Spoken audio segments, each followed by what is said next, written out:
Now, as you can see, with more gentle strokes with this brush, you can create some very subtle details on the rock surface. Just don't press as hard as the standard pressure. You can even decrease the Z intensity, and yeah, you'll see that very easily you can create some really organic, really good looking rock cracks. Very subtle details that they will go a long way when we create the normal map.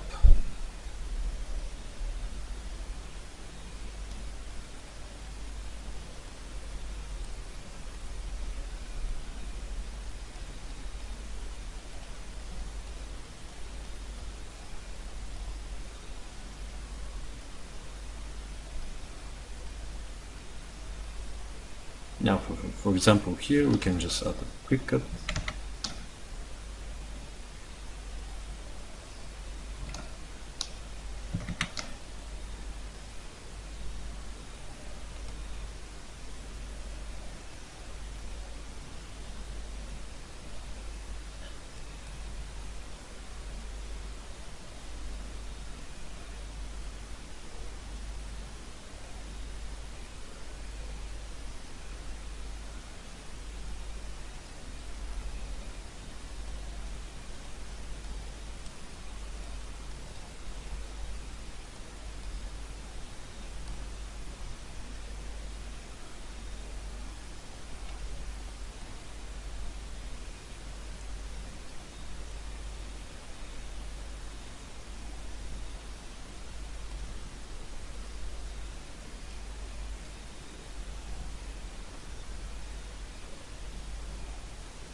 Alright, I think at this point it's a good idea to switch very quickly to trim dynamic and make some quick adjustments to the rock, because as you know, you can just spend hours in ZBrush tweaking any prop that you're working on, and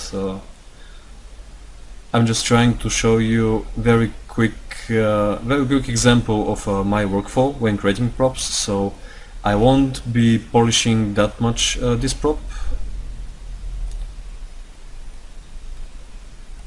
So yeah, I'm just gonna remove some parts that don't look that well.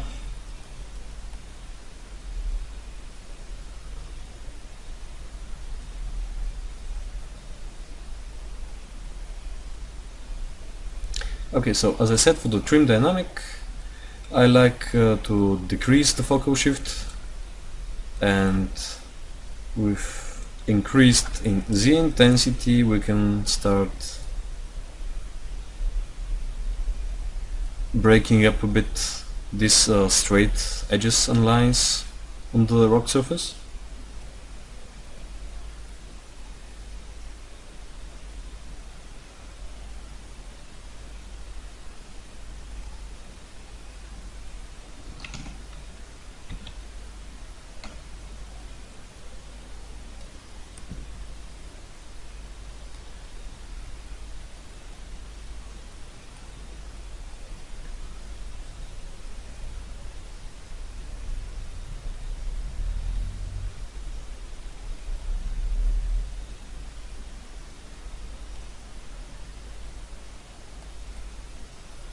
Just take some time and view the rock from distance, from all angles, so you could really see the basic shape and what needs more attention to it.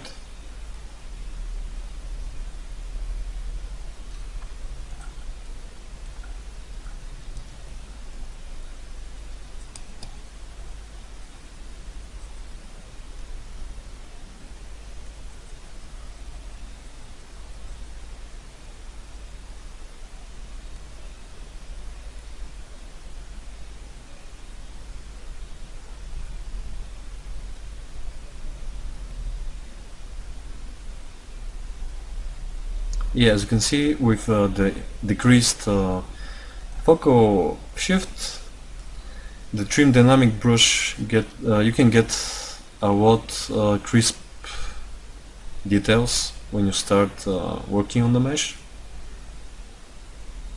It's very useful if you want to create some damaged parts on the rock.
So for now I'll decrease the intensity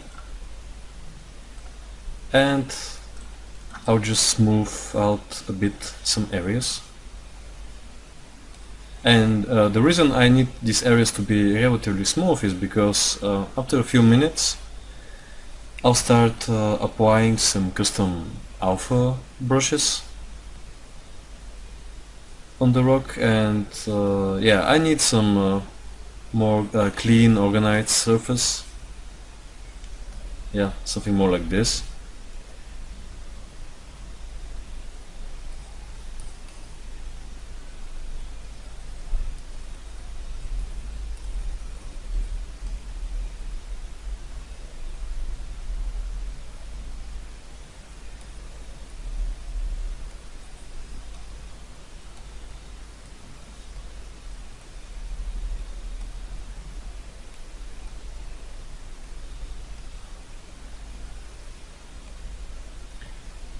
Okay, so for this part of the rock I'm gonna switch back to smooth border because I really need to tweak very quickly this part here to define more these crevices here.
Okay, maybe just add a little cut here to help bring out these rock terraces. Yeah, something like this.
Oh, this one didn't work really good.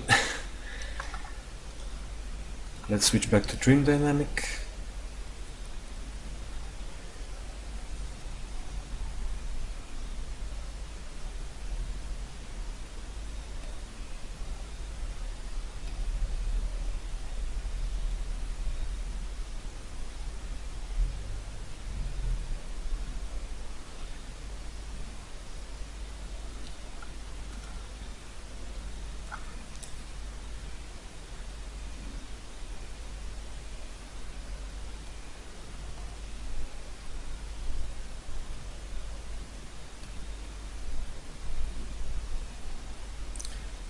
So yeah,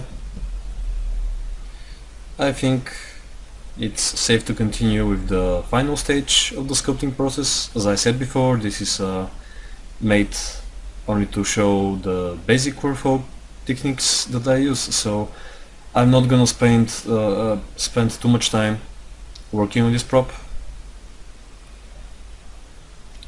As you can see, it's turning out to be pretty good given the short amount of time. So now let me just save, and let's continue to the custom alphas. Now for the custom alphas, you're gonna need only one brush, the standard brush, and you need to switch to drag mode, and then we must vote our custom alphas. So the way to do this, it's you can go here to the empty alpha window and then click import. Now here I prepared, I have some folders with custom made alphas.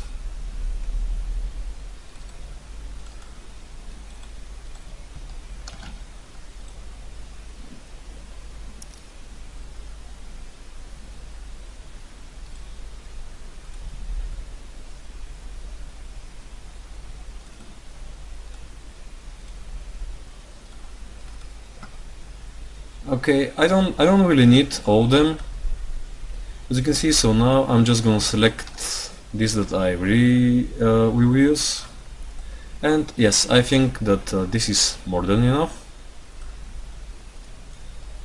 So I like to create a layer before I start painting with these alpha textures.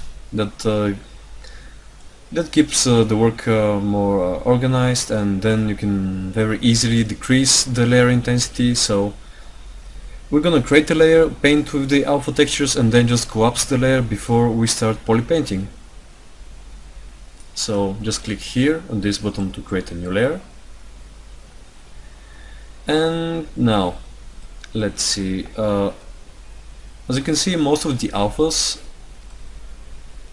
are not surrounded by black values. They're not smoothly, they don't have this smooth gradient that lets them fade into transparency on the edges. They have still white on the borders on the square, so you can very easily fix that by just going on brush.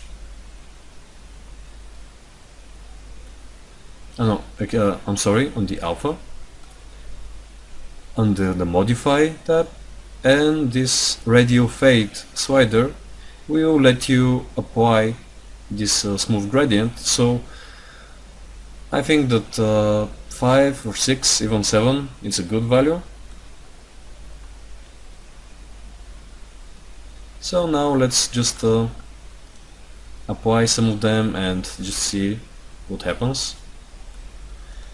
I don't, most of these alphas are made to be used with the standard Z intensity 25, so yeah, for most of them, if you go above that, you can get too harsh details, so I don't really recommend that. So now, for example, in this flat rock surface here, let's just try and see how it will look. Okay, so now I need to increase the radial fade. Yeah, this one's more like it, and I'll just decrease the Z intensity. So yeah, as you can see, it starts creating some really nice details on the rock. Most of these alphas I created using photographs of rock, and then I convert them into height maps. They're still 8-bit images, so it's not a good idea to scale them too much, because as you know, the compression of the 8-bit height map, when you see it up close, it's not really pretty.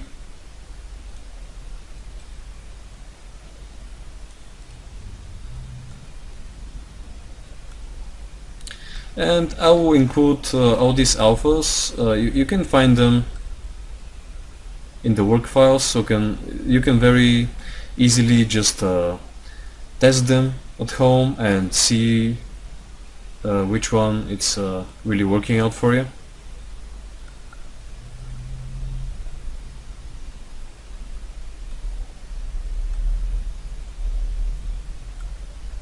Now for flat parts, this one, it's really nice. It creates this chipped detail kind of look. It's something similar to what you could apply with the noise modifier here in the surface tab, but it gives you more flexibility, because you can paint it to wherever you want, with whatever size you want or intensity. The other one that I really like is this one. But yeah, it's a good idea to decrease the Z intensity for this one. As you can see here, it creates very nice fine rock surface details. And yeah, just by using this one and 3 or 4 of the others, you can get some really nice results.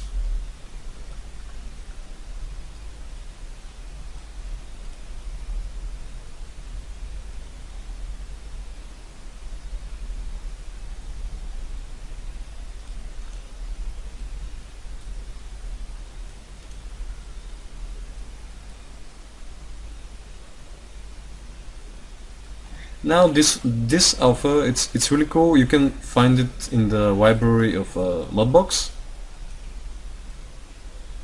But as you can see here, it works just fine as a separate alpha map. It's really simple, but it's effective when you should make some nice rock cracks on the surface. But just try to mix them up, because if you use one brush too much, later you can spot the pattern on the rock surface.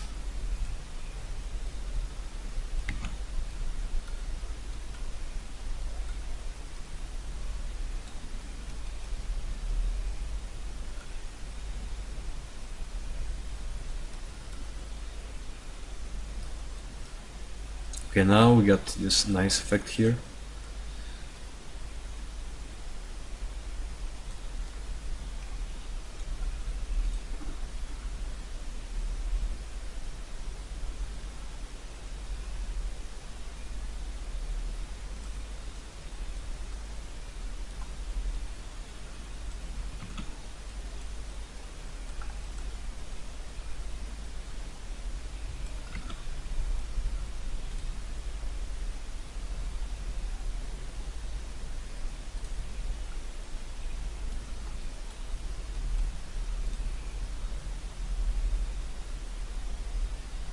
And as you can see, right now I'm just applying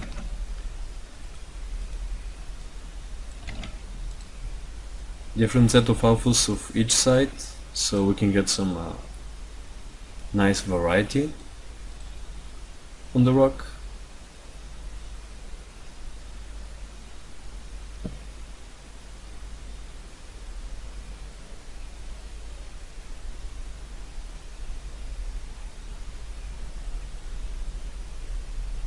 Yeah, I think that using the previous one, yeah, this one is more than enough here for this kind of rock surface, because we already scoped most of our details.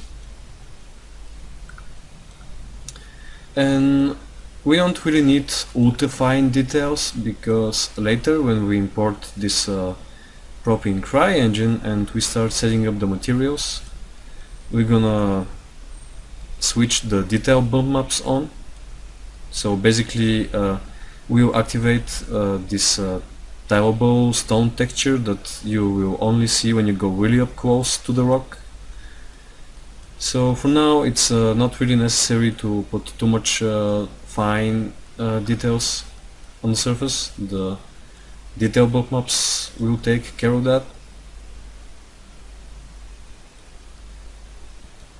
And yeah, just try to not scale too much the alphas around very sharp edges, because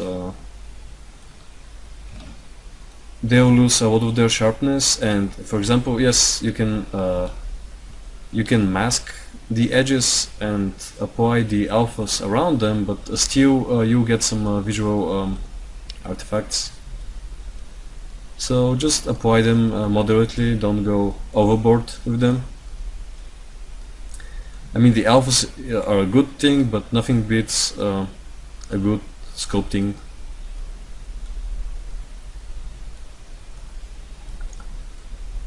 Okay, so now I'll probably try this one for some parts.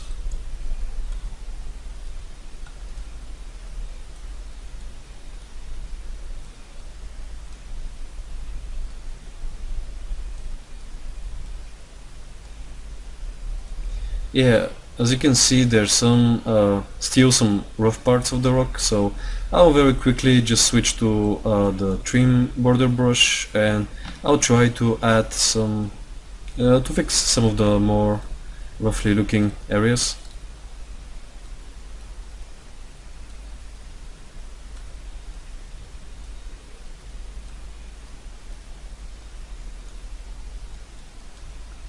Let's try the other one.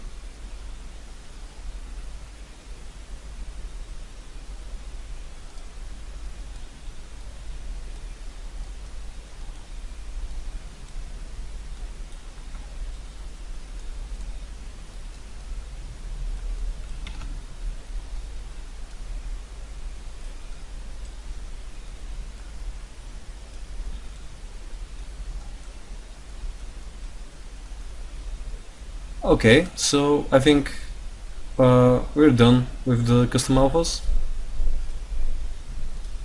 We can just switch to the smooth trim border, and first, yeah, maybe we should bake the layers, because sometimes the brush gets a little buggy when you're using layers, especially if you try to poly paint on top of them.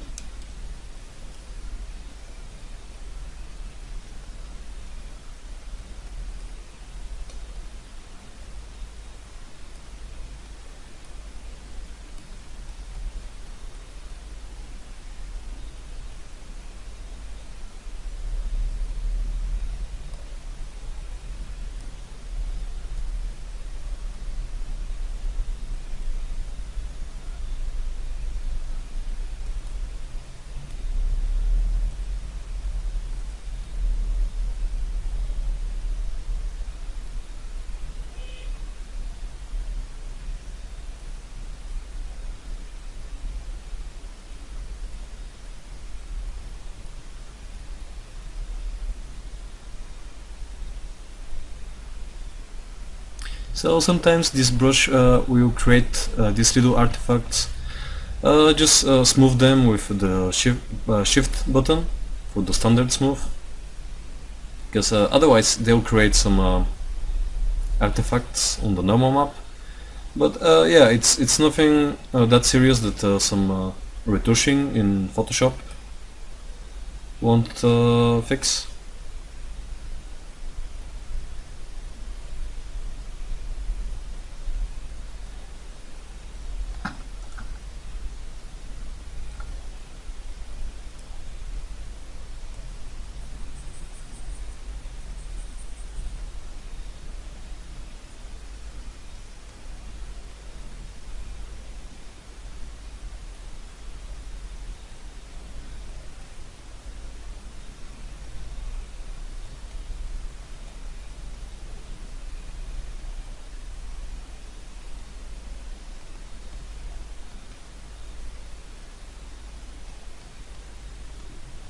yeah, just I'm trying to very quickly add some more variety here, because this section looks a bit too much the same everywhere.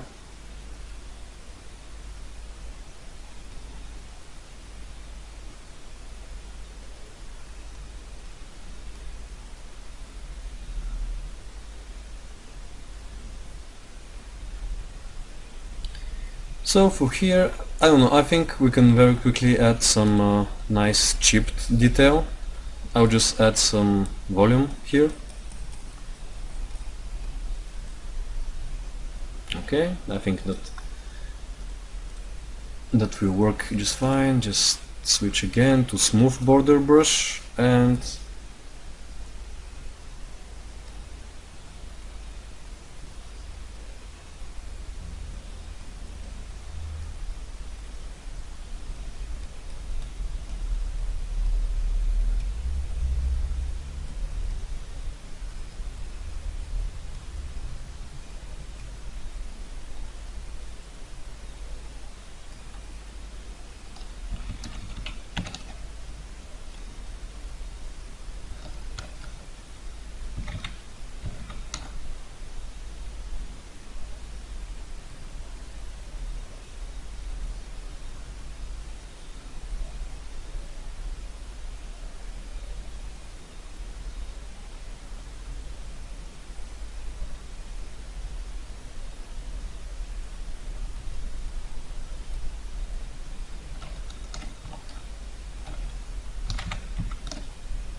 okay, so now we have a little more interesting looking detail here. Let's just polish a bit these areas, and I think we're pretty much ready for now.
Yeah, okay, so I think that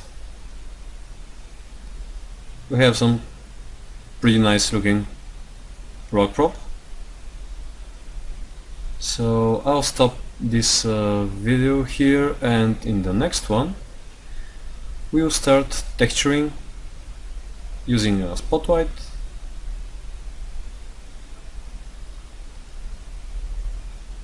Yeah, just don't forget to bake your layers before we continue with the texturing part, because as I said, sometimes it gets buggy and it doesn't preserve your poly paint. If, for example, if you painted the rock and everything looked fine and later you clicked the baked layers, sometimes it doesn't preserve them, and you have to start all over. So yeah, okay, so that's for now, and we'll continue with the texturing part.